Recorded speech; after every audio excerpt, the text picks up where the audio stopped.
ating lahat? Amen. Tayo po ba'y pinagpala? Amen. Sabihin po natin sa ating katabi, nagagalak ako at narito ka. Nagagalak ako at narito ka. Tayo pong lahat, kanina excited na po tayo na magbihis para pumunta po tayo dito sa church. Di po ba? Sinong excited? Amen. Dahil po, hindi po dahil ang hinihintay natin ang mga pagpapala. Ngunit excited po tayo para sabihin natin kay Lord na mahal natin ang Panginoon kahit tayo ay pumunta rito. Amen po? Amen. At tayo rin po excited kapag inuna po natin, when we seek first the kingdom of God, ano pong gagawin ng Lord?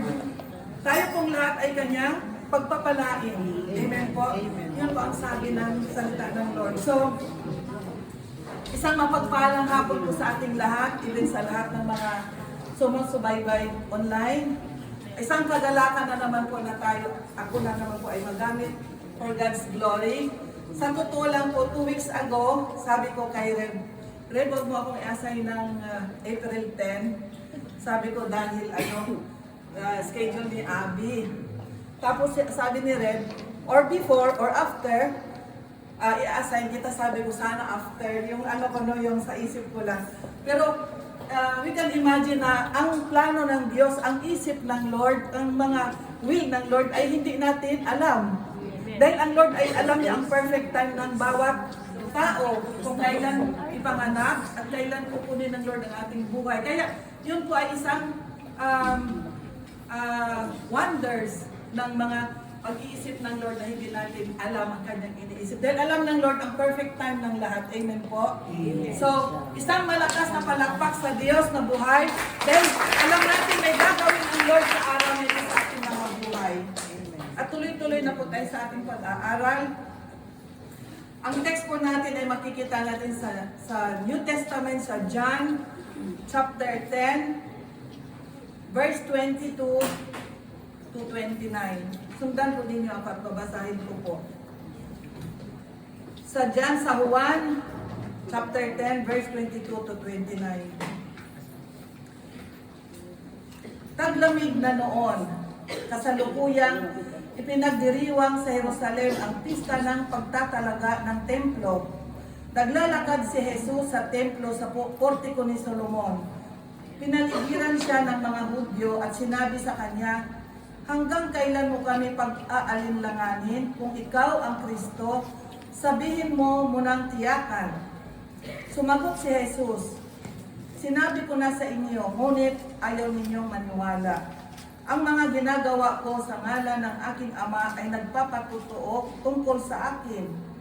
Ngunit ayaw ninyong maniwala sapagkat hindi kayo kabilang sa aking mga tupa. Nakikilala ko sila at sumusunod sila sa akin. Binibigyan ko sila ng buhay na walang hanggan. At kailanmay di sila mapapahamak. Hindi sila maaagaw sa akin ninuman. Ang aking Ama na nagbigay sa kanila sa akin ay lalong dakila sa lahat. At hindi sila maaagaw ninuman sa aking Ama. Tayo po ay panandalian yumuko at tumingin po tayo ng paggabay sa banal na Espiritu kung samahan tayo sa ating pag-aaral sa hapon ito. Hallelujah, hallelujah. Father in heaven, in the mighty name of Jesus and the power of the Holy Spirit, Lord God, we continue to praise you, to glorify you this afternoon. We continue, Lord, tinataas namin inyong dakilang pangalan, patuloy o Diyos sa oras na ito. Sinasamba ka namin dahil ikaw ang Diyos ng mga Diyos, Hari ng mga Hari. Karapat-dapat ka lang na purihin, itaas at dakilain, O God. And Lord God, sa hapon po ito, wala po kaming magagawa, lalo tigit ng aking buhay. Kung hindi niyo po ako samahan kay Lord God, sa hapon ito, sa aming pag-aaral, kayo po ang manguna, Panginoon.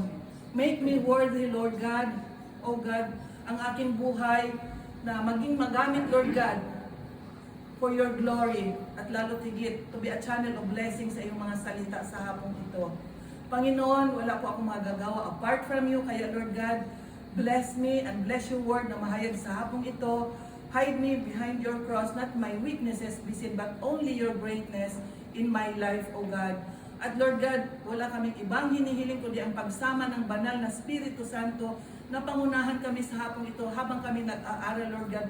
fresh revelation, Panginoon, at patuloy na, Lord God, we claim na narito ka sa aming kalagitnaan upang sa aming pag-aaral maunawaan na ni Lord God ang kapahayagan sa hapong ito.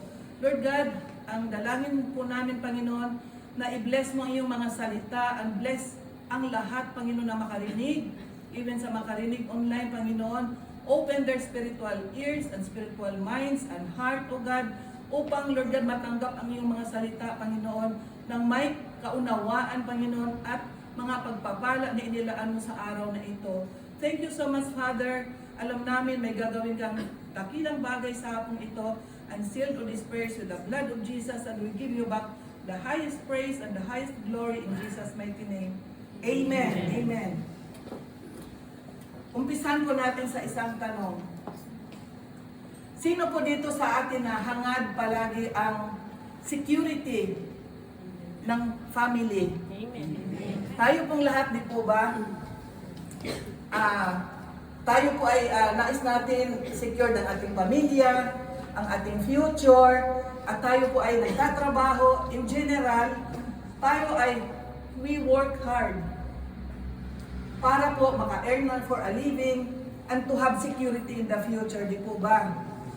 Lalo tigit, yung mga magulang natin na ikwento po sa atin na yung mga dinanas nila, na mahirap yung mga dinanas ng ating magulang. Kaya sila po ay nagsisikap para tayo po ay hindi makaranas ng kanilang dinanas. Nung sila panahon nila na hindi sila nakapag-aral, sa panahon nila na papunta sila sa school, naglalakad, at palagi silang, wala pang ang baon, dati ang baon nila kamote, no? Di po ba ganun ang mga, yung noon na generation. So, kaya nga tayo, sa panahon po natin ngayon, ayaw din po natin na maranasan ng ating mga anak ang nahihirapan sila, nagkukulang.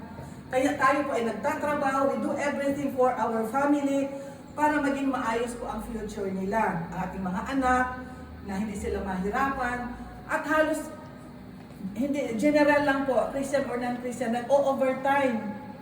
Sabado, ang iba po hanggang linggo, na yun po ay time na ipahinga na po na ang katawan. Dahil ang Sunday is the Lord's Day, rest day dapat, ngunit for the sake of the security of the future, yung iba po, talagang nagtatrabaho pa po overtime. At alam naman natin, tayo pong lahat nandito sa Italy para magbigay, nagtatrabaho po tayo dito para sa ating pamilya. Kaya nag-abroad po tayo para magbigyan ng magandang kinabukasan ng ating family, ang ating mga anak. So nandito po tayo. At hindi ko po sinasabing mali ang magtrabaho at mag-ipon for the future o mag-ipon ng pera. Ang mali po ay napapabayaan po ang ating sarili.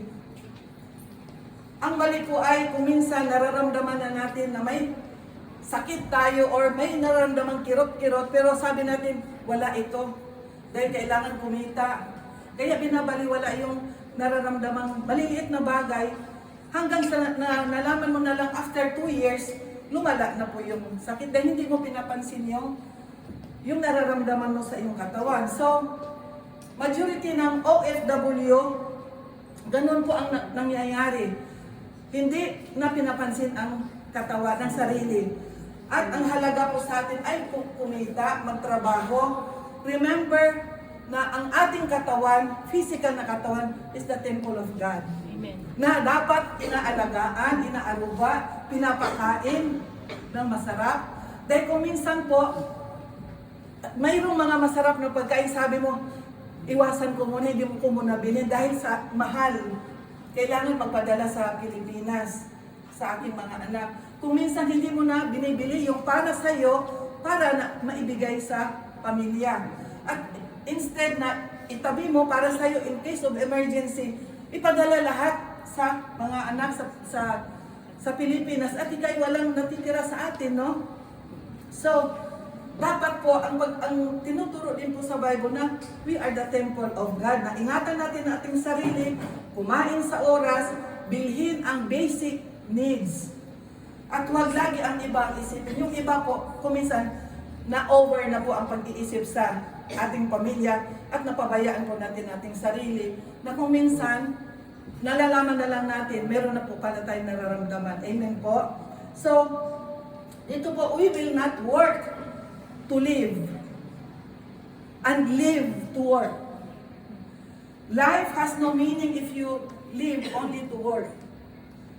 Ang tanong, kung marami na ang iyong naipong pera, naka-impok ka ng maraming pera sa bangko, naka-invest ka ng maraming hektaryang lupa, successful ang iyong business, masabi mo bang, I am already secure na?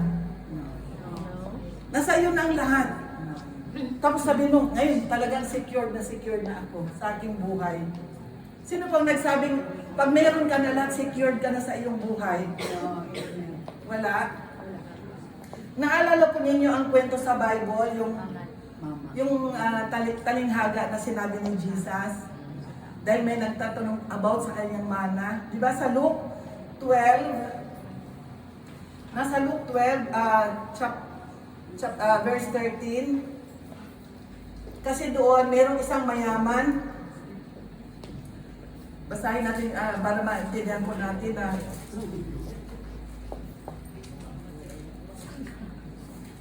ang sabi dito, no, sinabi kay Jesus ng isa sa mga naroon, Guro, iutos nga po ninyo sa kapatid ko na ibigay sa akin ang bahagi ng aking sa aming mana. Sumagot siya, Ginoo, sino ang naglagay sa akin bilang hukom o tagapaghati ng mana ninyo? At sinabi niya sa kanilang lahat, mag-ingat kayo sa lahat ng uri ng kasakiman, sapagkat ang buhay ng tao ay wala sa laki ng kayamanan. Pagkatapos isinaysay ni Jesus ang talinghagang ito, ang bukid ng isang mayaman ay umani ng sagana. May isang kinuwento ng Panginoong Jesus, no, isang talinghaga na ang isang mayaman umani ng sagana. At sabi niya, hindi na niya alam saan ilagay yung mga kayamanan niya, yung mga ani. So sabi niya, ipawasak niya yung kamalig at magpagawa ng mas malaki pa. At yung kamalig na mas malaki, napuno na naman. Punong-puno na ng kanyang kayamanan. So, sa verse 19, sabi niya, hindi na ako kukulangin. Hindi na ako kulangin habang buhay. Kaya mamahinga na lang ako, kakain, iinom at magsaya. Verse 20 sabi, ngunit sinabi sa kanya ng Diyos, hangal, sa gabing ito'y babawian ka na ng buhay. Kanino mapupunta ang mga bagay na inihanda mo? Verse 21, ganyan ang sasapitin ng nagtitipon ng kayamanan para sa sarili, ngunit dukha naman sa paningin ng Diyos. Kaya, hindi natin masabi na kapag mayroon na po tayo lahat, may pera sa bangko, may mga investment, may business, at masabi mong uupo na lang ako, magsasaya, ako ay marami nang naipon, ako ay magsasaya na, at hindi mo masabing ikaw ay secured sa ating mga buhay pag meron na po tayo lahat. So, kaya dito po nakita natin na ano ba, what is the greatest tragedy in life? Kamatayan. Sabi mo, kay tragedya, namatay yung kanyang anak. Na-aksidente yung kanyang anak. O na-bankrupt ang kanyang napakalaking business. Tragedy po ba yun? Or nagkaroon siya ng 4th stage cancer. Sabihin kasi natin kung minsan, kitrahedya ang naranasan niya. Grabe ang naranasan niya. Ngunit alam po ba ninyo, sabi ni Pastor Rick Warren sa kanyang book, the greatest tragedy in life is not death, but living a life without a purpose. Sabihin po natin sa ating katabi, the greatest tragedy in life is not death, but living a life without a purpose. Yung walang purpose ng ating buhay, yun po ang tragedy sa ating buhay. God did not create us to work and to work. Hindi po tayo kinreate ng Lord para magtrabaho. Trabaho na lang, trabaho. Every day, nasa trabaho. Ang iniisip, nasa bahay na, trabaho pa rin ang iniisip. Di po ba? Hindi po yun normal. Hindi po yun nais ng Lord. So, bakit na po ba tayo nilikha ng Diyos? Bakit tayo nilikha ng Diyos? Upang magkaroon tayo ng relasyon sa Kanya. Kinreate tayo ng Lord because He created us because He want that we will worship Him, to glorify Him. Kahapon habang umaawit tayo na natanim sa aking puso yung the reason that I live is to worship God. Kinanta natin kahapon mag-isa sa ating prayer meeting. Sabi ko, tama nga naman, the reason that I live is to worship God. Kaya kinrate po tayo. Hindi para magtrabaho, magpayaman. Tapos pag mayaman ka na, yun pala, pag sabi mo, magpahinga na ako, kunin ka na pala ng Lord. Pero mayaman ilang taon mo, 60 years old mo, trabaho, wala kang pahinga hanggang linggo. Kayod ng kayod, hanggang naipon, narami kang milyon-milyon ang ano mo sa bangko. Ngunit yung panahon na ikaw ay magpahinga, that night, kunin ka ng Lord. Sino makinabang? Nisulong. Pag-awayan pa yan, no? Pag-awayan ng mga nagsinuwan. So, God created us for His purpose, to give Him glory. Amen po? Ang Diyos, kung wala ang tao, Diyos pa rin. Ngunit ang tao, kung wala ang Diyos, wala tayong magagawa. Anong magawa ng tao kung wala ang Diyos? He is our Creator. So, ang Diyos, kailangan po natin na i-worship. Kailangan na itaas sa ating mga buhay. I-recognize na He is the great God. And remember that without God, life has no purpose. Pwede ninyong isulat. Without God, life has no purpose. Without purpose, life has no meaning. Without meaning, life has no significance. Walang hope. Kaya without God, life has no purpose. Anong purpose natin dito kung wala tayong Diyos? Trabaho lang, trabaho, magpayaman, tapos kunin lang tayo bigla, mamatay na lang tayo na walang dahilan. Hindi mo man magunin yung iyong pinagkitaan, inipon. So, without purpose, life has no meaning, and without meaning, life has no significance. So, without God, we are nothing. Wala, kung wala tayong Diyos. So, we need God in every single moment of our life. Sino pang dakordo? Amen. That we need God every single of our life. Every minute. We need God to have a meaningful and secured life because God is our security. Agree po kayo? Amen. Kaya sabihin mo sa iyong katabi, kailangan mo ang Diyos upang magkaroon ka ng masagana at masayang buhay. Kailangan mo ang Diyos upang magkaroon ka ng masagana at masayang buhay. Amen po. Ito po yun, di po ba? Dahil lang po na may Diyos tayo sa ating buhay, kaya palagi po tayong nakangiti. Tingnan mo yung katabi, palagi nakangiti. Kahit may problema yan, nakangiti yan siya, full of glory. Dahil she is filled with the Holy Spirit. Kahit may problema siya, nakangiti yan. Parang walang problema, pero sa loob-loob, maraming problema. Pero glory to God, the glory of the Lord flow upon our lives. Nakikita po ang glory ng Lord. Ang sabi ng awit 37:4, na ito ay famous sa ating na memory verse, kay Yahweh mo hanapin ang kaligayahan at ang pangarap mo ay iyong makakamtan. Amen po. So lahat po tayo ay presume that tayong lahat po ay kailangan natin ng security. Amen po? So, ano po bang ibig sabihin ng security? Security guard? Hindi po. Security means the state of being free from danger or threat. Kaya nga secure dahil ikaw ay safe, nasa safe na kalagayan. Example po, yung job security, financial security, health security, meron din pong life insurance. Yung job security tayo po ay may kontrato sa ating employer, hindi po nero. In case na may mangyari sa atin, tayo po ay sagot. Financial security, sa dami ng iyong naipong pera, para secured, ilalagay po natin sa bangko. Ngunit paglabas din po sa bangko, kung minsan nahuhold up pa rin, kaya hindi pa rin po safe. So, health security, tayo po ay may mga tessera. Sanitarya, kaya secure tayo sa sanita pag nakasakit po tayo. Mga SSS, ganon. May OWA, maraming mga type of para maging secure ang ating life. Life insurance, pag ikaw ay namatay, may makuha pera ang asawa or anak, pero iba ang mag-benefit dahil patay ka na, no? Kung namatay. So, mayroong car insurance, di po ba? Kaya sabi ko, daming klaseng mga insurance, but Hindi ko sinasabing pa masama may mga life insurance, mga security, dahil nakakatulong po yun, lalo tigit sa mga kung may mangyari sa atin. Pero mayroong isang best security in our lives. It is, the best of all is God's life insurance. Dahil po yun, secure tayo in eternity, eternal security. Amen po? Yung mga binanggit ko kanina, job security, financial health, life insurance, yun po ay temporary lang. Temporary lang po yun, hindi po nagbibigay ng lifetime.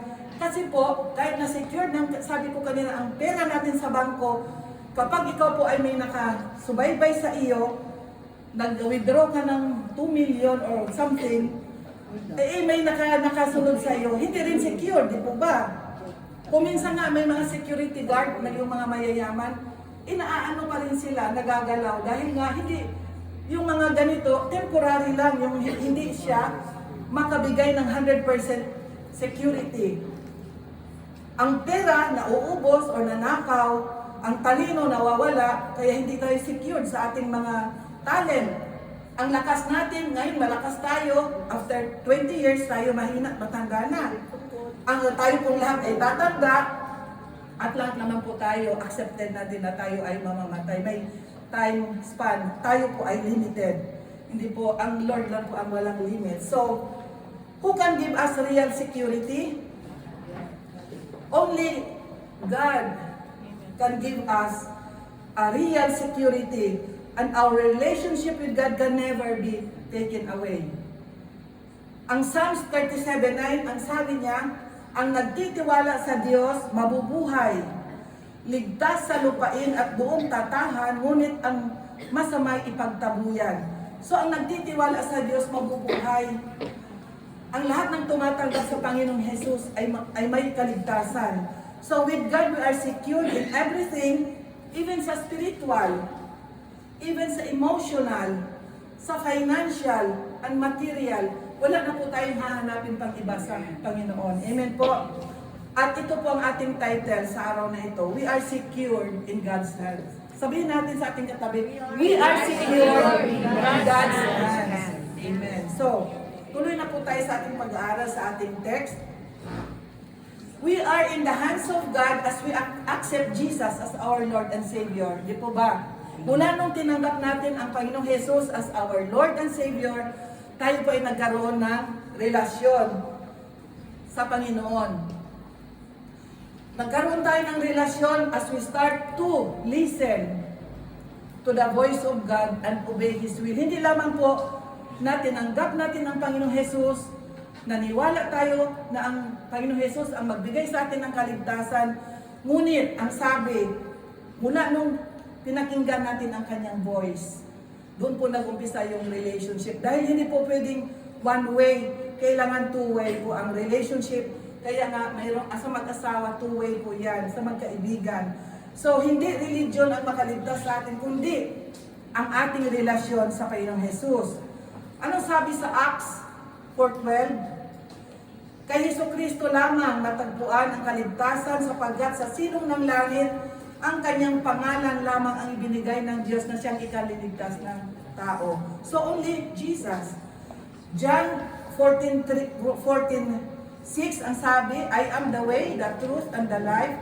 No one comes to the Father except by me. Kaya, kapag mayroon po tayong Jesus sa ating puso, nagkaroon po ng relasyon. Kaya doon po nag-uumpisa ang ating pagbabago ng ating buhay. John 10:27, nakikinig sa akin ang aking mga tupa. Jesus saved us and He is the good shepherd who gave us His life for us. Who is the good shepherd? Jesus. Di ba ang sabi natin sa Psalms 23, si Yahweh ang aking pastor. He is the pastor, not the shepherd. Hindi ako magkukulang. So, sino naman po ang tupa? The believers. Tayo po yon. Tayo po ang tagasunod ni Kristo, ang sinasabi na tupa. And He is our pastor.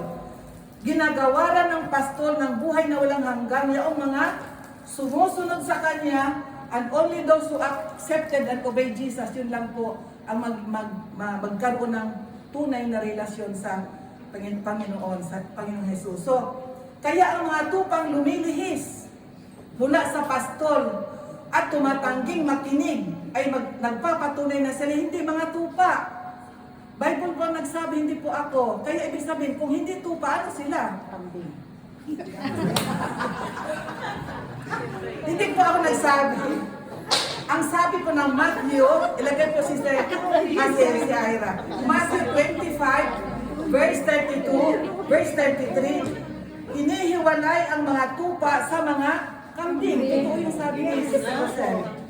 Dahil yung kambing po, sino po sila? Dahil ba dinihiwalay ang tupa sa mga kambing? Pag-aralan po natin para maunawaan natin, ano ba ang characteristics na meron ang mga tupa? Bakit hinahalintulad ang mga believers, tayo na mga sumusunod kay Kristo, na tayo ang mga tupa at may pastol po tayo, ang Panginoong Jesus? Ano po bang meron ng mga tupa? Characteristics. They are obedient. Humble. Kaya ano natin sa ating sarili, ako ba ay obedient? Ako ba ay humble? Magkita tupa ba ako? They listen. Ang number one, ang sabi sa Bible, they listen. Submit to the shepherd. Submit to the leader. Sila po ay marunong magpasakop. Di po ba yung sheep? Kapag sila po ay dumating na po yung pastor at may dalang pastor at sila ay papasukin sa kanilang kulungan, gano'n. Sila po ay sumusunod. Hindi po sila yung sumusuway. Sila po ay talagang masunurin. They are faithful and loyal sa kanilang pastor. They are intelligent and have positive qualities. Kaya pag negative pala, hindi pala ako tupa. Kasi ang characteristics ito, inaano ko based sa characteristics ng mga tupa. So, tingnan naman natin kung anong characteristics ng kambing. Hindi po ibig sabihin na i-judge natin, sarili natin ang ating tignan. Ano po, So, dito po sa characteristics of a goat, na sila po ay unbelievers, ayaw sumunod. Number one, in the Bible, they symbolize paganism. Hindi po sila naniniwala sa Diyos. And they are wicked. Masama. Ang iniisip po nila, lust of the flesh. Kaya symbolize kampon sila ng devil. Ang kambing. So, ang pangalawa, they are dominant. Dominante. Nais sila palagi egoistic. Egoist ang mga kambing. Pangatlo, aggressive. Aggressive. They react kaagad. Nalalaglag po yung mga prutas ng banal na spirito. Kasi aggressive sila. Pag nakarinig, ting, ganun kaagad, nagagalit. They are disobedient. Pag may pinapagawa yung pastol, ayaw nila, sumusuway sila. They are disobedient, nakalagay. So, ayaw nilang magpasakop. Kaya nga, ang goat, may ibig pong sabihin ang G-O-A-T, goat. Greatest of all times. Kasi pride. Sila great, palagi gusto nila, ayaw nilang bumaba. Gusto nila palagi sila nasa taas. Ayaw nilang bumaba. Greatest of all time. Sila po ay prideful. Mataas ang pride. Ayaw pong bumaba. Gusto nila palagi silang tama. Palagi sila ang egoistic.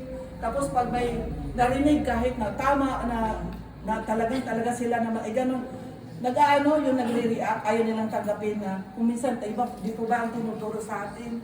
Pag tayo po ay nagkamali, ay accept po natin. Kung minsan masakit, no? Na talagang totoo naman. Pero tayo humingi ng paumanhin, sorry kapag tayo po ay nagkamali. Yun po ang nais ng Lord, yung love, the humble.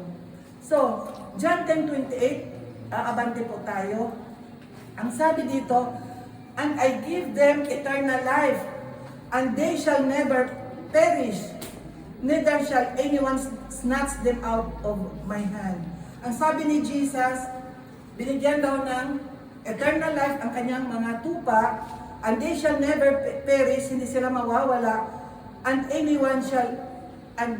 neither shall anyone snatch them out of my hand. Kaya, kapag tayo pa totoong sumusunod sa Panginoong Jesus, sa Diyos, hindi na po tayo maaalis sa kamay ng Diyos. Pero may if we obey. Meron pong kondisyon na hindi po ang kalooban natin ang masusunod, kundi ang kalooban ng Diyos.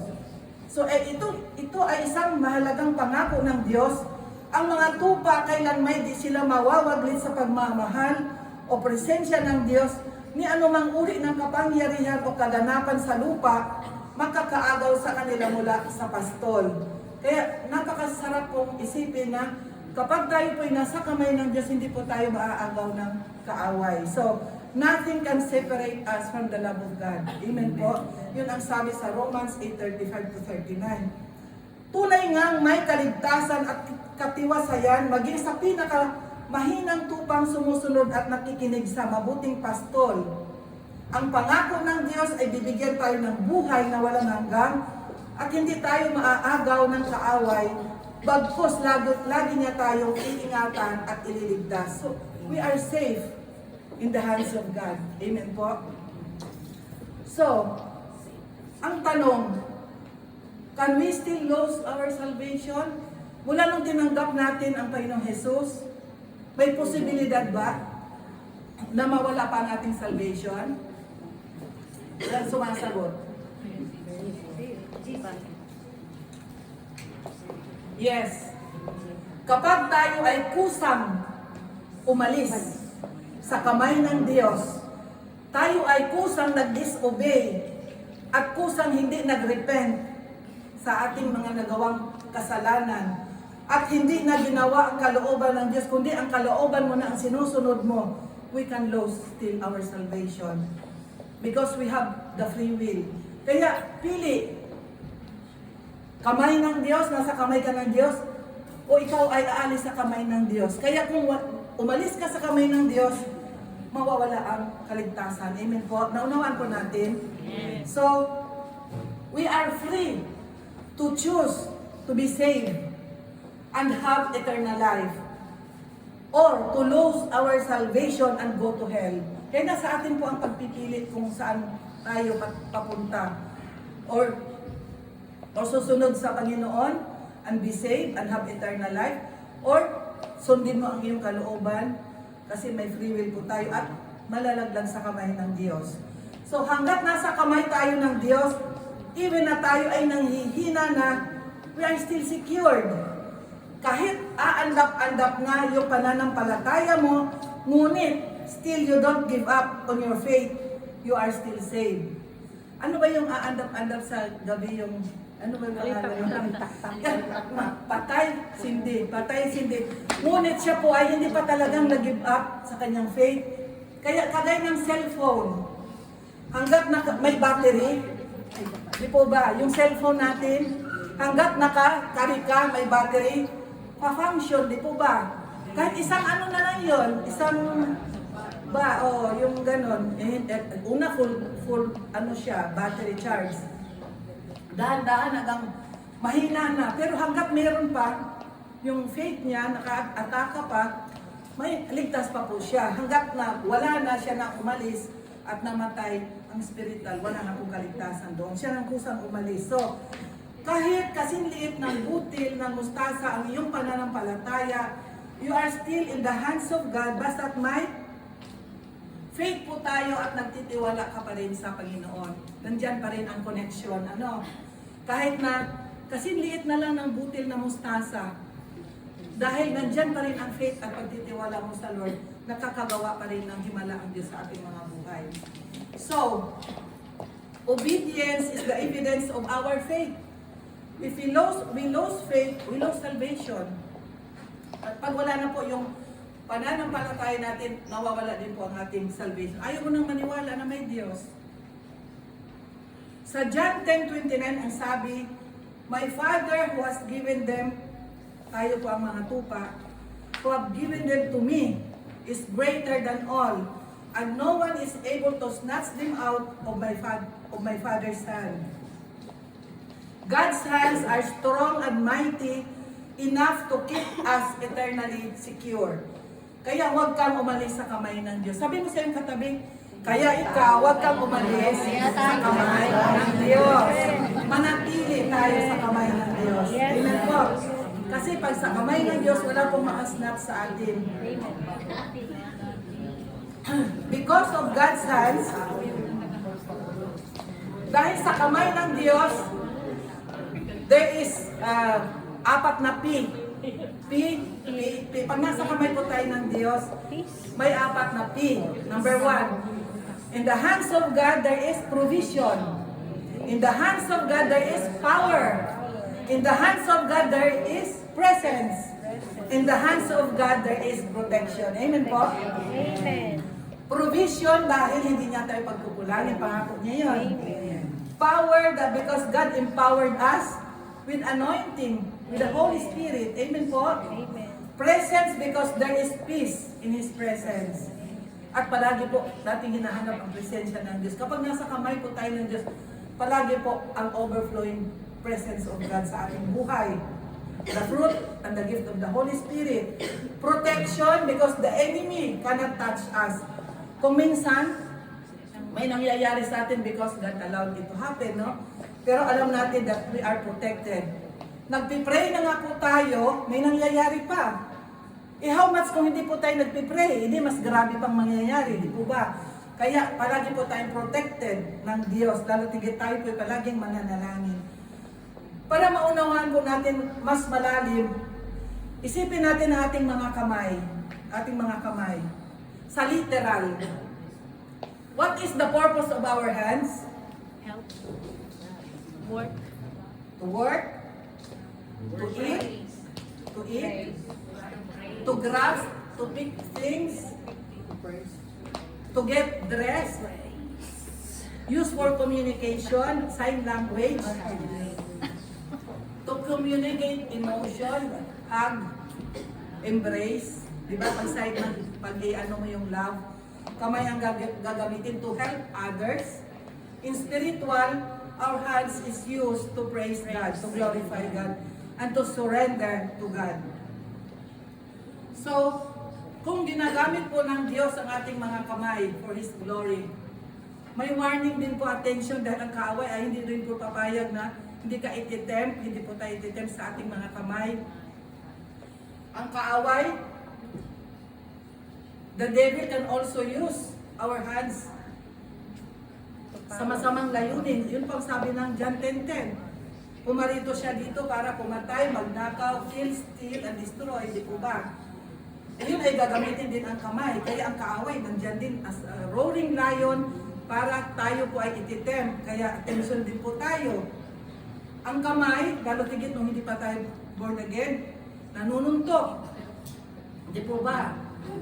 Nananampal.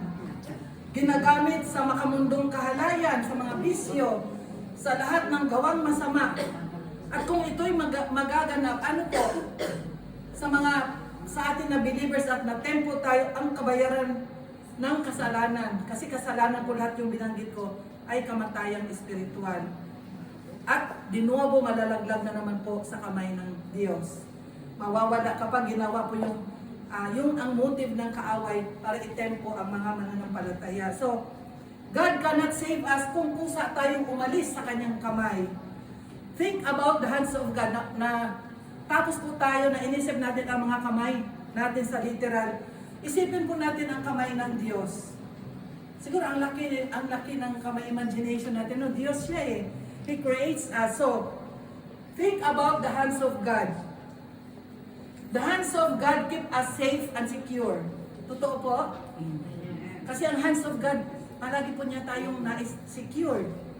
The hands of God teach us righteousness. The hands of God heals and delivers us. The hands of God makes us who we are. Ang kamay ng Diyos, minumold po tayo like a clay. Sabi niya, ito siya. Gagawin kong maging gagamit-gamit for my glory. Magiging worship leader siya, magiging pastor siya, magiging active siya sa mga gawain. Kaya bawat isa po sa atin, iba-iba po ang character. Kasi depende po sa pag-mold ng Lord sa atin kung paano niya tayo gagamitin. God is spirit, hindi po natin makita. We can see Him, but the power of His hand is moving. There is manifestation of the works of God, the works of His hands. Ano po yun? The hands of God pick you, and He picked me from the dirt. and washed us, hinugasan tayo sa ating mga kasalanan upang maging karapat-dapat para sa sa kanyang kapurihan. Di po ba? Imaginin po natin yung kamay ng Diyos. Nakita po tayo na tayo'y marumi. Namumuhay po tayo sa kasalanan. Ang kamay ng Diyos, alam po ba anong ginawa ng Lord? Dahil mahal ka niya at mahal niya ako. Pinulot, dinampot tayo ng kamay ng Diyos at dahil marumi sa kasalanan, hinugasan niya, He washed with His blood, the blood of Jesus, upang tayo po ay maligtas, bigyan ng eternal life, masave po tayo sa kasamaan, at tayo maging karapat-dapat magamit for His glory. Amen po? Kaya ngayon, isipin natin tayo po ay malinis sa harapan ng Diyos dahil tapos na po yung dinampot po tayo sa karumihan, sa kasalanan, sa kasamaan, at inilagay po tayo sa righteousness, sa holy life. At nasa atin na po ang pagsunod, ang paggawa. Nagsisikap po tayo na ma-maintain ang ating buhay na maging kalugod-lugod po sa Diyos. So kahit hindi po natin siya nakikita, there is the work and manifestation sa ating mga buhay. Di po ba? Na kumikilos po ang Diyos sa ating mga buhay. The works of His hands are powerful, miraculous. Kaya nakikita na lang po natin na kumikilos ang Diyos sa ating buhay dahil sa mga himala. Yung pagligtas po sa atin, nung tinanggap natin ang Panginoong Hesus, may nabago po ba sa ating buhay? There is transformation. Dahil kung wala, may problema po. Kung hindi po tayo na-transform mula nung tinanggap natin ang Panginoong Hesus, at kahit kunting pagbabago, meron dapat makita sa ating buhay. Dahil tayo po ay nagkaroon na ng a transformation because God, yung kinreate niya tayo para maging kagamit-gamit for His glory at tinanggap na po natin ang Panginoong Hesus at tayo ay transform po niya para magamit for His glory. So, the hand of God is moving. He is moving, kahit hindi natin siya nakikita in your difficult situation. Dahil gumagawa siya ng himala. Sino pong nakatanggap ng himala ng Lord? Amen. Sa ating kalagitnaan. Tayo pong lahat. Amen. Dahil ang salvation po, that is the greatest miracle, no? Yun ay miracle na ginawa ng Lord sa atin. Kaya tayo ay nabago. Ang hand of God is moving to the closed doors. He can open the closed doors. Ibig sabihin, ano po yung susi sa pagpapala? Ano pong gagawin natin? Close po yung doors mo. Hindi ka nakakatanggap ng mga pagpapala. Pero nung nabuksan ko ang ating isip, meron palang sekret para ako ay pagpalain ng Diyos. Mabuksan ang durungawan ng langit at ibuhos ang lahat ng klaseng pagpapala. Ano po yung susi? Para tayo po ipagpalain ng abundant blessing. Giving. Sabi, kasi tinuturuan po tayo wisdom from God, no? Closed door yan, pero bubuksan ng Diyos. Ang sabi ng Malakay, subukan mong magbigay. Kung hindi, bubuksan ko ang durungawan ng langit at ibuhos ang lahat ng klaseng pagpapala. Hindi lamang po financial kapag tayo po ay nagbigay at malugod ang Diyos, kundi sa lahat ng aspeto ng ating buhay. Magtaka na lang po tayo, overflowing blessing, maresibo ang healing, maresibo ang deliverance, overflowing, maresibo ang trabaho, inayos ang pamilya, at iba pa, lahat ng klaseng pagpapala, matatanggap natin. Kaya yung closed door nag-open. May sikreto din po kasi na tinuturo ang Bible. Kung ngayon ayaw mo mag-open, edi hayan, close palagi. Walang pagpapala, di po ba? So tinuturoan tayo anong secret para tayo ay makatanggap ng pagpapala. So, God's hand is moving to your opposition, sa ating mga enemy, to your adversary, because God fights the battle for us and the victory is ours. Magtataka na lang po tayo. Tayo ay magpakumbaba. Kuminsan, marami tayong i-encounter, inaaway tayo. Pero kung tayo po ay iiyak sa Lord, huwag po tayo iiyak sa ating mga kumari dahil lalong lalala ang problema. May adversary tayo. So, iiyak po tayo kay Lord, tulungan mo ako, ito, inaaway ako, inaapi ako. At ang Lord na po ang bahala. Magtataka na lang po tayo, dahil tayo po ay hindi na lang kumibo, ang Lord na po ang mag-aayos. Magtataka na lang po tayo, at si Lord po ang lahat ng nagsusol sa ating mga problema. Ma-overcome mo yung problema na yun at magtaka ka na lang. Lumapit sa iyo yung enemy at siya po ay nakipag-ayos sa iyo. Amen po. Ang sarap po ng ginagawa ng Lord sa ating mga buhay. So, God's hands cover us and protect us from all harm. Ito maraming beses ko pong naranasan dahil ako po ay nagda-drive. Kuminsan hindi ko natitestify. Yung kamunti ka ng talagang 1 inch, tapos nakapagpreno. Kanina nga lang, nung papunta kami dito, sabi nga ni Asmir at Nero, Mama, dahil nga kung hindi ka mabilis o ang protection ng Lord, aksidente talaga. Yung nararanasan ko talaga na yung ilang beses na talagang kamuntik palagi. Pero alam ko, kapag nag-pray po tayo, at hindi naman ipahintulot ng Lord, pupunta ako dito, tapos ma-aksidente, sino magtuturo dito? Kaya sabi ko, Lord, cover me with the blood of Jesus. Sino ang darating sa kisa pag hindi mo ako ingatan hanggang makating sa church? Kaya naranasan din po namin today ang cover ng Lord with the blood of Jesus sa aming sasakyan, sa aming tatlo. Kaya glory to God. And God make a way when there is no way. Akala mo wala ng pag-asa. Lord, wala na talagang pag-asa. Wala na talagang pag-asa magkatrabaho ako ng half day or visa. Ngunit kapag i-claim mo that ang hindi magagawa ng tao, all things are possible with God. Amen po? Amen. Ang hindi magagawa ng tao, magagawa ng Diyos. Faith po ang kailangan. Trust in the Lord. At yung mga trabahong pinipreokupa mo, mabibigla ka na lang, sabay-sabay pang darating.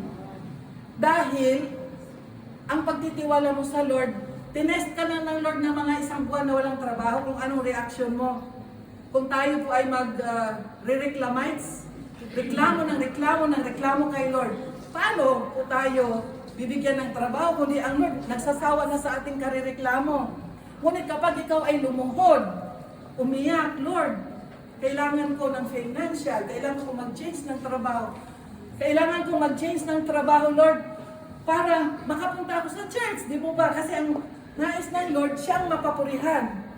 At kapag yun ang motibo ng ating isip, talagang bibigyan kang trabaho. Ang isip mo, gusto mo magkatrabaho para maka-attend ka ng church, service, every Sunday. Kaya ang motibo mo, sa puso mo, uhaw ka sa presensya ng Diyos, uhaw ka sa salita ng Diyos. Paano ba hindi ibibigay ng Lord yun? Kasi siya ang inuuna mo sa isip mo. Amen po, palakpakan po natin ng Diyos. Kaya huwag po tayo mag-alala, mawala ng trabaho, mawala ng bahay, mawala ng anong mga nawala sa atin. Kapag nasa kamay tayo ng Diyos, ipoprovide niya testing of our faith. So, in John chapter 10, Jesus teaches us several things about the hands of God. Dahil sa kamay ng Diyos we have, akala po natin SSS, sa ano lang yun sa literal, sa Pilipinas. Ano ba yung Social Security System? Pero alam po ba ninyo, may good news, dahil meron sa Lord, meron din SSS. Apply po tayong lahat dito kasama tayong lahat. First na S, we are saved. Pangalawang S, we are safe in God's hands. Pangatlong S, we are secure. Wala pong makagalaw sa atin. Kaya tayong lahat na naniniwala at nananampalatay sa Diyos, tayong lahat na mga born-again Christian, we have SSS. Sabihin mo yung mga may SSS, ako rin. Meron akong SSS pero eternal. Ang God po ang nagbigay sa akin. Sinulat, nagpa-register po ako kay Lord na ako ay may SSS because I am safe. Tinanggap ko ang Panginoon. I am safe in His hands. And I am secure sa aking future because I have God. Amen po. So hindi lang po yung mga may SSS dahil wala akong SSS. Sabi, no, ako meron kay Lord. Amen po. So, in God's hands, we are secure because in Him, kanina nabanggit ko yung 4 na P. Ang 4 na P po, because there is God's provision, God's power, God's presence, and God's protection. Unahin po natin, in the hands of God, I am secure because there is always God's provision. Naranasan po ba natin ang provision ng Lord? Amen. So, kung ikaw ay may pangangailangan, claim. God will provide. God will provide. Salita po niya ang nagsabi doon. So, God is the source of everything. Si Yahweh ang aking pastol, hindi ako magkukulang. Di ba? Palaging sinasabi pag may nagpipreach, na i-claim natin palagi na hindi ako magkukulang dahil si Yahweh ang aking pastol. He had given us the provision for eternal life. Only God can do that. Binigay nga niya ang Panginoong Jesus. John 3:16. For God so loved the world that He gave His only begotten Son, that whosoever believes in Him shall not perish but have everlasting life. Ang Diyos Ama, ibinigay ang Panginoong Jesus sa atin para magkaroon tayo ng kaligtasan. Gaano pa kaya ang ating mga pangangailangan? Maliliit na bagay lang yan sa Panginoon. Ibinigay niya ang eternal life para kasama natin siya sa langit. Yan pa kaya ang mga maliliit nating pangangailangan. So don't worry. He had given us Jesus. God supplies our every need out of His own riches and glory in Christ. Sabi po sa Philippians 4:19, di po ba? God supplies every need. Hindi po everyone. Yung every need, yung need po natin, basic needs. Ano ba yung mga needs natin na basic? Food, shelter, and clothing. Yung mga iba po, wants na yan, yung mga LV, mga shoes, mga wants na lang yun. Pero yung need talaga natin yun ay food, shelter, and clothing. He doesn't give our everyone, but He gives us our every basic needs. So, God's hands of provision give us good things. Ang sabi ng Matthew 7:11, ang ibibigay po ng Diyos lahat ay mabubuting bagay. Hindi po siya nagbibigay ng masamang bagay sa atin, kundi mabubuting bagay. Inong panahon po ng pandemic, sino po ang nakaranas na pinrovide ng Lord ang lahat ng kanyang pangangailangan? Dahil wala po tayong trabaho noon, ano? Ang iba nawala ng trabaho, hindi makalabas. Pero, glory to God, ba't narito tayo? Ibig sabihin, God provided every need. Tayo ay narito ngayon, nagpupuri, nagsasamba. So, even healing, God provided healing dahil ako din po ay na ano din po sa COVID. So, marami po ang nagkasakit ng COVID, pero to God be the glory. Dahil narito tayo ngayon, yung kahapon, yung katuruan na to testify the goodness of God, tayo ay buhay, narito tayo ngayon because God loves us so much. Amen po? Dahil God wants to testify na siya ang mag-glorify sa ating mga buhay, even though nakaranas tayo ng ilang buwan, isang taon na nagkaroon ng coronavirus. Pero tayo po ay narito, ligtas dahil sa Panginoong Jesus. So, pangalawa, God's power. Kaya ang kamay ng Diyos nagbibigay po ng God's power sa atin. So, God's power, God is omnipotent. All power nasa Kanya po. Ang sabi ng John 10 verse 29, My Father is greater than all. Siya po ay omnipotent Father God. All power belongs to God because He is the Creator. So there is no more powerful than God dahil hawak po ng Diyos ang ating mga buhay. Sino po may alam kung anong mangyari mamaya, next week or next year? Sino po may alam na paglabas po natin mamaya, alam na niyang mangyari kung anong mangyari sa kanyang buhay? Sino pong may alam na mamayang gabi, kinabukasan magigising pa po tayo? Wala po tayong alam sa ating future. Ang may alam lang po ang Diyos. Kaya magtiwala tayo sa Lord every day. Lord, kinukomit ko ang aking buhay sa iyo. Dahil siya lang po ang only grace of the Lord. Tayo ay buhay hanggang ngayon. Marami pong mga namatay. But God's grace sa atin palagi nating sinasabi, Lord, ipinagkatiwala ko ang aking buhay every day sa iyong kamay. Dahil wala po tayong alam. Akala natin, kagaya nung mayamang hangal, ipon siya ng ipon, nung marami ng ipon, nung gabing yun, hindi man siya naka-usufriri sa kanyang pag-inipon, kahit one day. Hangal, sabi, kinuha na siya ng Lord. Kahit one day lang sana, no? At ako ay may alam din ako na kaibigan ng aking amo noon. Sabi niya, kawawa naman yung aking friend. Dahil siya ay professor, sabi niya, at ang saya-saya niya dahil katatanggap na siya ng kanyang pension. First pension niya. Kinukwento ng amo ko, ang kaibigan niya. Sabi ko, tapos sabi niya, ang saya-saya niya. Hindi pa niya matanggap yung first pension na atake ng puso. Ibig sabihin, hindi pa man niya nahawak yung first pension niya dahil excited siya na makatanggap first pension niya. Sabi niya, at last sa aking pagtatrabaho, ang tagal kong nag-sacrifice, matatanggap ko ng aking pension. Pero hindi niya natanggap dahil bago ang katapusan, siya ay kinuha ni Lord. Kaya, everyday, i-ano natin, yung buhay natin na Lord. I-give natin ang best natin para sa Panginoon. Dahil hindi natin alam kung kailan tayo kukunin. Siya ang nag-create, siya ang nagbigay ng buhay, siya rin ang kukuha ng buhay sa atin. So, sino po ang He can even extend your life. He can do miracles in your life. Because He is the miracle worker and He is the only one who knows our future. Naalala po ninyo ang story sa Bible? Minsan tinuro din po ni Pastor yung si Prophet Isaiah who visited Hezekiah dahil siya po ay very sick. Talagang siya ay sinabi ni Prophet Isaiah na ikaw ay hindi na mabubuhay, may sakit ka na at may galing na sa iyong buhay. Anong ginawa ni Hezekiah? He is very sick and dying. He is desperate, yung iyak niya na talagang ano ba sa Tagalog yun? He cried and prayed to God.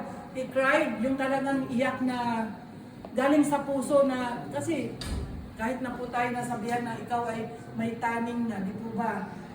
At ang nais natin, kung pwede lang extend ang ating life. So siya po iyak ng iyak, nag-pray sa Lord, and God answered his prayer, because God extended the life of King Hezekiah for 15 years pa. Kaya ang ginawa po ng Panginoon, ng Diyos, hindi po kayang gawin ng tao. That is power. Because God is omnipotent. He has the power to extend our lives. Kapag tayo po may sakit, iiyak po tayo sa Lord, He can heal us. He can deliver us. Kapag may mga problema po tayo, nasusupera po natin ang mga problema because of the power of God na mag-change ng situation sa ating mga buhay. So, sa madaling sabi, na-extend ang kanyang life. Makikita po natin ito sa 2 Kings 25-6, ang sabi ng Diyos, God said, I have heard your prayer, I have seen your tears, surely I will heal you. He added 15 years extension of life. Kaya nakikita po ng Diyos ang ating mga pag-iyak. Kaya yung mga umiiyak dyan, Lord, trabaho, Lord, problema, Lord, crisis po, crisis lang. Yung pag-iyak po natin na galing sa ating mga puso, nakikita po ng Diyos. Diba binasa ko, sabi, I have heard your prayers, I have seen your tears. Kaya yung paglapit po natin ng tao sa puso, umiyak po tayo sa Diyos, i-change po ng Lord in His perfect time ang ating situation. Palakpakan po natin ang Diyos. Gumagawa niya nila. Gumagawa niya nila. God's power yun, manifested to Hezekiah. Kung pupunta naman tayo sa life of Job, he is the blameless man. Alam natin ang storya at pinalabas pa po natin, no? He is a righteous man, faithful to God. Ngunit si Satan po ay nagpetition to God to test him. But still, so God permissive will. Pinayagan po ng Diyos na si Job, na righteous man, na i-test ang kanyang faith. Sabi ng Lord, wag mo lang siyang patayin. Nagkasakit, nawala ang kanyang ari-arian, namatay ang kanyang mga anak, ang kanyang asawa tumalikod sa kanya, ang kanyang mga kaibigan. He lost everything, his wealth, his children, even his health. Ngunit alam po ba ninyo, nakaka-bless po. Anong sabi ni Job? The Lord gave, the Lord has taken away. May the name of the Lord be praised. Sabi sa chapter 1 verse 21. Ibig sabihin na wala na lahat. nagkaroon siya ng trials. Ngunit siya ay nagpapasalamat pa sa Lord, nagpipraise. Ang hirap po noon dahil based on experience po no, yung sunod-sunod ang iyong mga problema. Kung minsan ang pagtaas ng kamay o pagpipray, difficile. Talagang grace ng Lord na ikaw ay luluhod at manalangin magpuri sa Kanya. Dahil ang bigat po talaga. Pero si Job, she is a very example. Ang sabi niya, wala na lahat. Namatay ang kanyang mga anak, wala na siyang wealth, nawala ang kanyang asawa niya, ay iniwanan siya, ang kanyang mga kaibigan, iniwanan siya. Nagkaroon pa siya ng sakit sa katawan, testing. Pero ang sabi niya, the Lord gave and the Lord has taken away. May the name of the Lord be praised. Kung tayo po kaya yon, makapagpuri tayo in times of trials, noon po ang hirap, pero dahan-dahan po through the grace of God, kahit na nasa pagsubok, tayo po ay nakakaluhod. At tayo po ay magpapasalamat. Lord, salamat sa pagsubok. Ito'y isang pagtuturo. Kasi lalong malugod ang Diyos yung meron tayong mga trials at tayo nakapag-pray pa. Tayo ay nakakapuri pa. Salamat Lord sa mga pagsubok. Kasi noon po, ako pag may pagsubok talagang, kung minsan, di ba, ang dating sa atin, sinisisi pa natin ang Lord, kine-question. Pero habang lumalalim ang pagkakilala natin sa Lord, hindi mo na kine-question. Lord, may dahilan. There is something na ibibigay mo sa akin because I have, dahil sa marami nang naranasan na mga pagsubok, alam mo, after the pagsubok, after the rain, after ng bagyo, there is always a rainbow, di po ba? After the trials, there is always blessing. Tandaan po natin yun.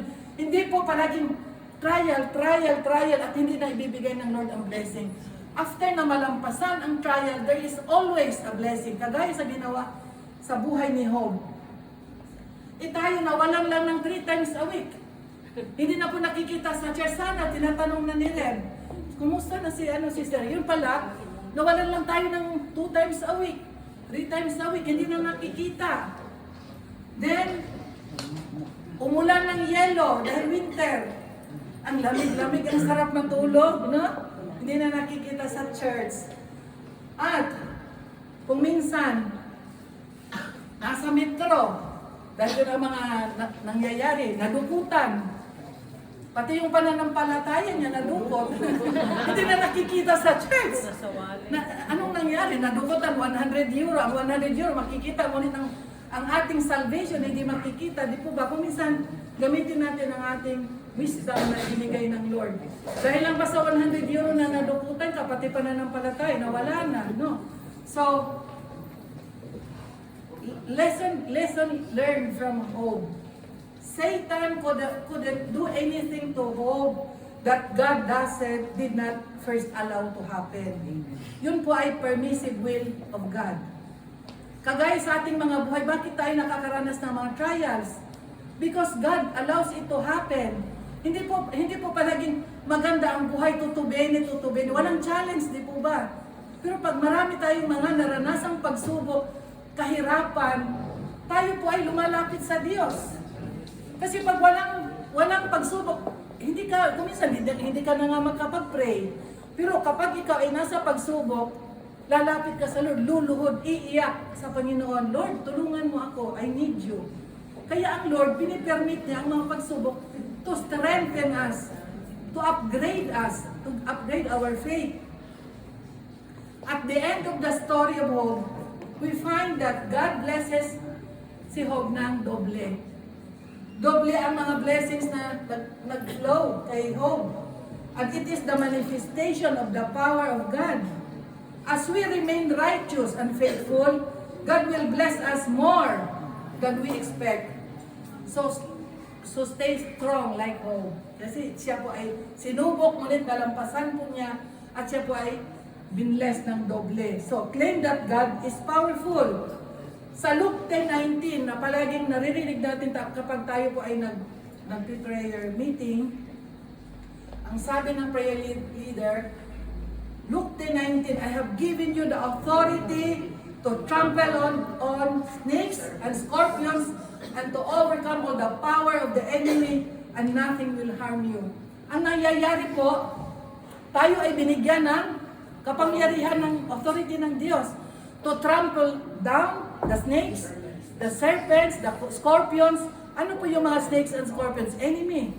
Mga pagsubok, mga trials na dumadating sa ating ang kaaway.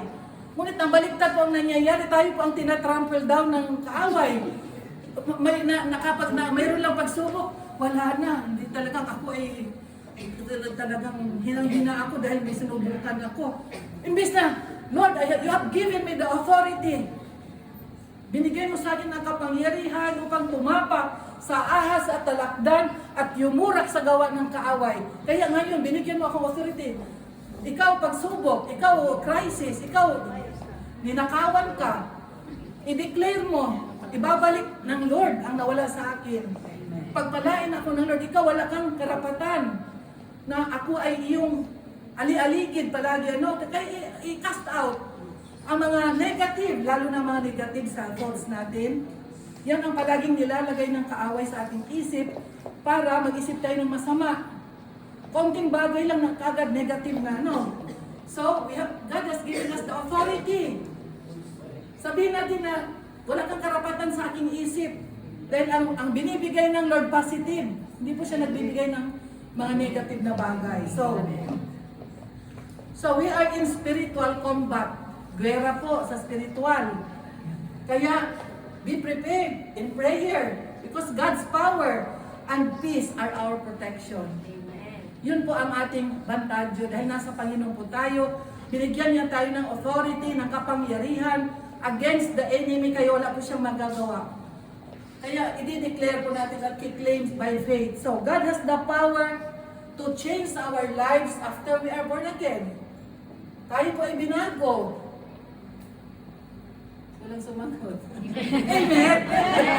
Binago tayo ng Diyos. Amen? Palakpakan natin ang Lord. Binago tayo ng Diyos. Dahil ang tawag nga ay born again. Sinilang tayo muli sa spiritual. So there is transformation, there is Christ-like character na makikita po sa atin. 2 Corinthians 5:17. Sabi nga, therefore, if anyone is in Christ, he is a new creation. The old has gone and the new has come. And we are now filled with the fruits of the Holy Spirit, and it will manifest in our lives. Amen po. We declare, nasa akin ang putas ng Espiritu Santo, kaya mag-manifest ito sa aking buhay. The fruit of the Holy Spirit, ano po ba yun? Peace, love, joy. Love. Nauna po ang love. Kilip na po niya lahat yun, love. Joy, hindi si Sister Joy said, love, joy, peace, patience, kindness, generosity, faithfulness, gentleness, and self-control. Galatia 5:22. Kaya, kapag ikaw ay binabato, o minsan, tayo ay binabato, ano ba yung binabato? Maraming naiinggit, marami kang narinig na mga salitang negative na para sa'yo. Kapag ikaw ay binabato dahil marami at masarap ang iyong bunga, praise God. So, don't react. Magpasalamat ka pa sa Lord. Maraming bumabato sa akin. Salamat. Glory to God. Dahil ibig sabihin, marami nakikitang bunga sa iyo. Don't react. Marami ang fruits of the Holy Spirit na dumadaloy sa buhay mo. Kaya nabago ang buhay mo.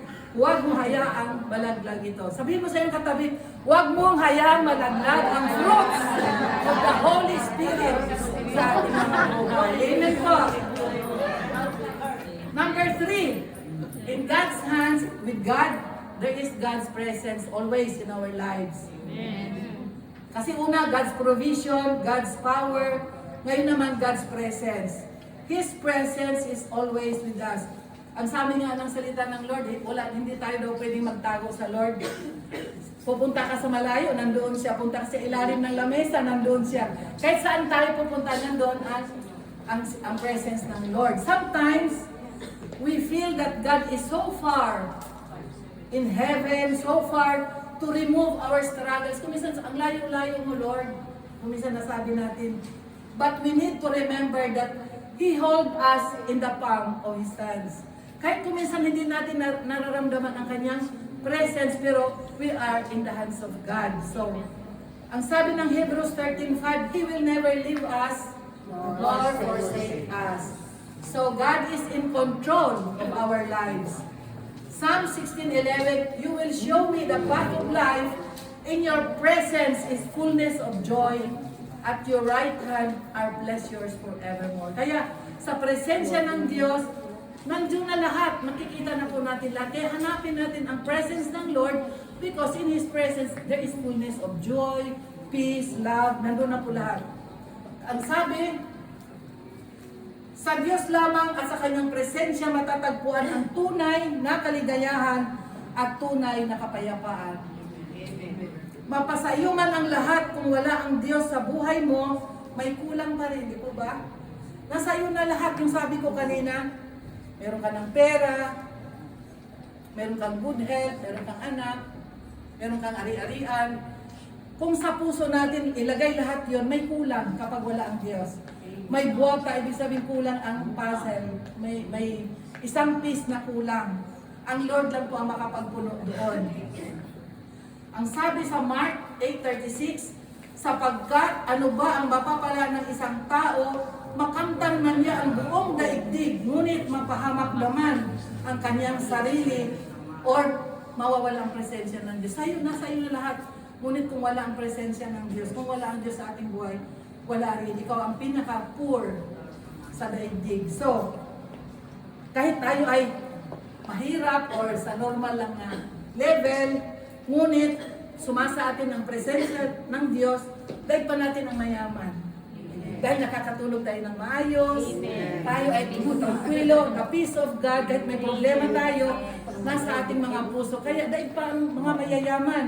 Dahil yung mga mayayaman, daming pera, naka-security guard, hindi makatulog, dahil hindi alam saan dalhin ang pera, hindi makatulog dahil baka manakaw yung pera, pasukin ng bahay. So tayo kahit normal lang, pero may Diyos tayo, daig pa natin ang mayaman. Pag nagkasakit tayo, tatag, Lord, heal me. Amen. Pag may crisis tayo, Lord, deliver me. Amen. Pag wala tayong bigas, Lord, provide. Amen. Si Yahweh, ang aking pastor, magkaroon ako ng bigas. At sabi kasi ng salita ng Diyos, pag nawawalan tayo, ang gagamitin din po ay ang kapwa nating mananampalataya. O gagamit ang Lord ng someone na i-bless ka at magtaka ka na lang, may nagdala ng bigas sa ating bahay. Ito ba? O ng abot, ng pera. Kaya, God is our great provider. Amen po? So, hindi mabili ang kapayapaan at ang kaligayahan at kaligtasan na bigay ng Diyos. Mabili po ba? Pwede pong sabihin, pwede pong magpakibili ng 1 kilong kapayapaan? How much kayo? Pwede po, kahit kung bilhin siguro, baka pupunta lahat doon, Pwede pong magpabili ng konting mga 1 kilong love. Hindi po pwede yon. Only God can give us peace. Yung tunay na peace. Kasi ang panahon ngayon, hinahanap yung peace sa mga yoga, yung mga temporary. Pero ang eternal peace na ibibigay ng Lord, siya lamang po makapagbigay sa atin. Although nakakaranas ka ng dami-daming mga sunod-sunod na pagsubok, ngunit kung ang puso mo is at peace with the Lord, hindi mo man pansin ang mga pagsubok kung minsan Dahil alam mo ang Lord nagbibigay sa iyo ng kapayapaan. Kaya glory to God because God give us peace. Kaya with God, kontento po ang ating buhay. Amen po? Amen. Kung may Diyos po tayo, lahat palagi tayong masaya, kontento at may kapayapaan, maligayang buhay. Amen po? Amen. Palakpakan natin ang Diyos. Palakpakan natin ang Diyos. Ito po ang last na P. Una, God's provision, God's power, God's presence, ngayon naman, God's protection. God's protection are with us if we remain. May condition po. In His hands. He can cover you from the attacks of the enemy. Verse 28 sa ating sa John 10:28, I give them unto them eternal life, and they shall not perish. Hindi mawawala sa kamay ng Diyos yung mga anak niya. We cannot lose our salvation once we give and commit our lives to Jesus. If we obey His will, kagaya ng sabi ko kanina, He can protect our lives, our spiritual lives. And if we have faith and obedience to His will, we are also eternally protected. Dali po. Peter tells us that our salvation is reserved in heaven. 1 Peter, pwede po natin ilagay sa 1 Peter chapter 1 verse 4 to 9. I-prove po natin na sabi po ng Bible, naka-reserve na po ang ating names. Reserved in heaven. Unto an inheritance incorruptible and undefiled, and that fadeth not away, reserved in heaven for you, who by the power of God are guarded through faith unto a salvation ready to be revealed in the last time, wherein you greatly rejoice through now for a little while, if need be, ye have been put to grief in manifold trials, that the proof of your faith. Kaya anong sabi? Naka-reserve na po ang ating mga pangalan sa langit kapag tayo po ay sumunod sa kalooban ng Diyos. Kaya glory to God, ang mga pangako ng Diyos ay talagang kapag tayo po ay sumunod sa kanyang kalooban, tayo po ay safe in His hands. There is protection, even our eternal life. Every day, God protects us from harm, from danger, from the works and plans of the devil. God keep us safe in our Christian walk. Habang tayo po ay naglalakad sa ating Christian life, as we trust in His name, tayo po ay safe sa Kanya, sa ating mga buhay. Hindi po, kung minsan may mga pagsubok dahil permissive will, but we are always safe in the hands of God. As sabihin mo sa iyong katabi, iingatan ka ni Lord lagi. God cares for us. God is our umbrella of protection. God keep us safe from accident. Ako palagi yun na talagang nararanasan ko. God keep us safe from sickness. God keep us safe from natural calamities, yung mga bagyo, lindol, kung minsan nakakaranas ang ating mga pamilya, pero sila po ay nililigtas ng Lord dahil sa ating mga prayers. God keep us safe from the works and attacks of the enemy. Kaya, saan pa tayo kakapit? Kay Lord. Dahil siya po ay palaging safe. We are safe in His hands. Ang sabi ng Psalms 91:10, no harm will overtake you, no disaster will come near your tent. Kaya hindi po tayo ang kaaway, binabalak pa lang tayong saktan, binabalak pa lang tayong atakihin, ngunit nandyan na po ang kamay ng Diyos upang tayo po ay iligtas. So John 10:28, the sheep shall never perish, neither shall any man pluck them out of my hand. Sabi po ng Diyos, walang makakaagaw sa atin hanggat tayo nananatiling, naglilingkod, nag-o-obey, nagtitiwala sa Lord. No one can harm us. Nasa kamay po tayo ng Diyos. So, paano naman, how to remain safe in God's hands? Paano tayo mag-remain na safe sa kamay ng Diyos? Una, be faithful. Sabihin mo sa iyong katabi, be faithful. Be faithful. No doubt, ha? No doubt? Kaya, full of faith. Para mag-remain tayo sa kamay ng Diyos, huwag po tayong malaglag. Be faithful. Be humble. Sabihin mo sa iyong katabi, be humble. Oh, and obedient. Meron pa, obedient. Pasakop. Pangatlo, give glory to God in everything you do. Be filled by His presence. Paano po tayo ma-filled ng presence ng Lord? Through prayer, through worship, and fellowship sa gawain po dito. Lahat ng gawain kung pwedeng sasamahan, sa gawain ng kababaihan, sa prayer meeting, sa Sunday service, sa Bible study. Kasi pag filled po tayo ng Word of God and His presence, tayo po ay palaging safe sa kamay ng Diyos. Dahil wala nang time, ang kaaway na atakin, busy sa gawain ng Lord. So, ang tanong, if you go out in the hands of God, anong mangyari? Kamay ng Diyos, ikaw ay nag-decide na aalis sa kamay ng Diyos, kaninong kamay ka mapunta? Kaninong kamay dito sa ilalim? God cannot help you. Cannot help us. May iba na sasalo sa iyo at mawawala na ang presensya ng Diyos at mawawala na rin ang salvation na regalo ng Diyos sa bawat isa. So, if we experience trials, problems, crises, pressures, God allows it to happen for a purpose. That you may trust in His will and He wants to bless you more and God permit it. Kaya kung nakakaranas po tayo ng mga pagsubok sa panahon ito ngayon, may trials, may crisis, may pressure sa trabaho, because God has always a purpose. Hindi po natin maunawaan habang nasa process, ba't kaya ligligan, talagang shaking, no? But trust in God. He has a purpose in everything. Just like the life of Job, he was tested.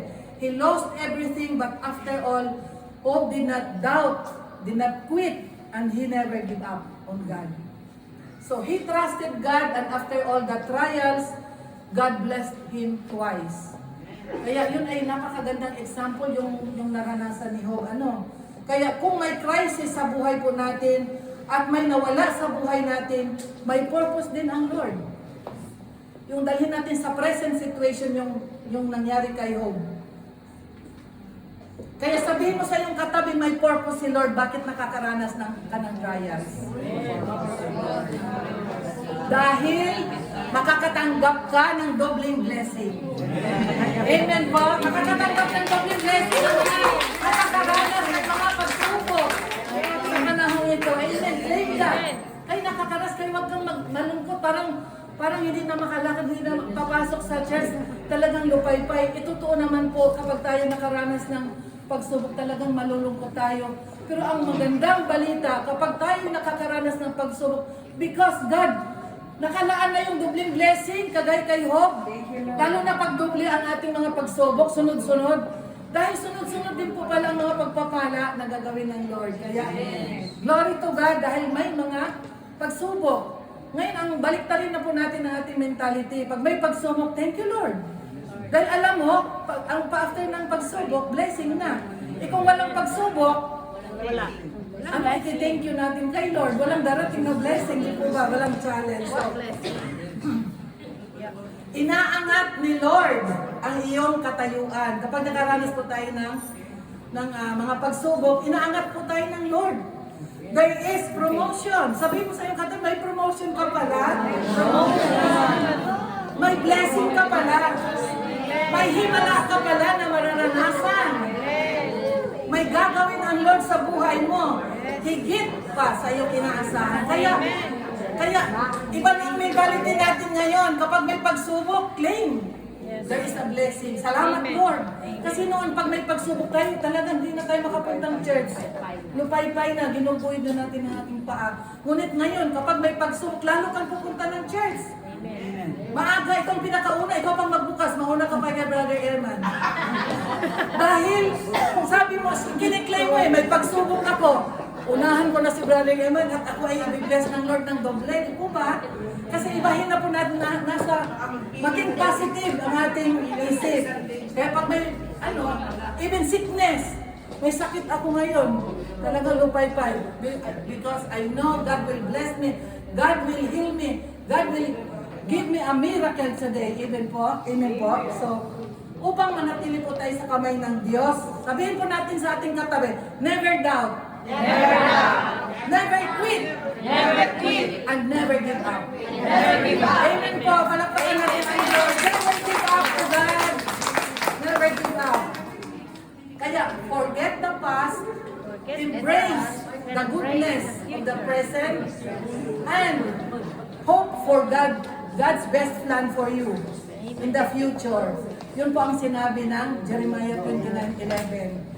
Na God will not harm us, but He will give us the best future. Di po ba? Kaya piliin natin manatili sa kamay ng Diyos at presensya ng Diyos. Amen po. Anong pipiliin natin? Manatili sa kamay ng Diyos. Sabihin mo sa iyong katabi, piliin mong manatili sa kamay ng Diyos. Amen po. Amen po. Conclusion na tayo. Psalms 91:14, 16. Psalms 91 verse 14 to 16. Because he loves me, says the Lord, I will rescue him. I will protect him, for he acknowledges my name. He will call on me, and I will answer him. I will be with him in trouble. I will deliver him and honor him.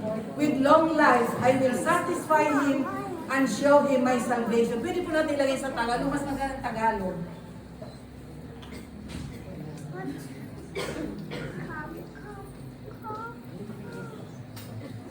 Psalms 91, ayan. Sapagkat kanyang inilagak ang kanyang pag-ibig sa akin, kaya't iniligtas ko siya. Aking ilalagay siya sa mataas. Promotion ano? Sapagkat kanyang naalaman ang pangalan ko. Siya'y tatawag sa akin at sasagutin ko siya. Ako'y isa sa kanya sa kabagabagan. Aking ililigtas siya at pararangalan siya. Aking bubusugin siya ng mahabang buhay. At ipakikita ko sa kanya ang aking pagliligtas. Amen po. Claim. Challenge. Nakakaranas po ba tayo ng shakening? Sa naranasan natin ng shakening, no? Mga youth din, tayong lahat nakaranas ng shakening. Wala pong isang exempted sa mga trials o mga pagsubok, crisis sa panahon ito. O nakaranas po ba tayo ng panghihina? Physical, nagkasakit tayo, emotional, mga pagsubok sa emotion, or even sa spiritual na buhay. Tayo itatanong po natin ang ating sarili. Because there is permissive will of God, kaya nakakaranas po tayo ng mga pagsubok. And God has something great na gagawin sa iyong buhay sa araw na ito. Dahil may inilaan na blessing ang Lord para sa iyo at para sa akin at mananampalataya ka upang matanggap mo ito. Kailangan po, we will apply our faith para matanggap po natin ang ating mga dinidesire sa ating puso. Gaya ng ating pinag-aralan sa buhay po ni Job, God has all power. He is a miraculous God to bless us more and more. Kaya sa Matthew 19:26, ang sabi, all things are possible with God. Wala pong hindi pwedeng hindi gawin ang Diyos. At kung ano man po ang desire ng ating mga puso, ito'y ibibigay niya ayon sa kanyang kalooban. Kung ito po'y kalooban ng Lord, ibibigay po niya. So God cares and loves us very much na ibinigay niya ang kanyang bugtong na anak upang lubusang makamtan natin ang buhay na walang hanggang at makamtan din natin ang healing at ang mga rumaragasang pagpapala sa ating mga buhay. Just remain in God's hands and experience the goodness of God dahil mahal na mahal po tayo ng Diyos. At hanggang dito na lang po ang ating pag-aaral sa hapong ito. Tayo pong lahat ay tumayo. At glory to God po.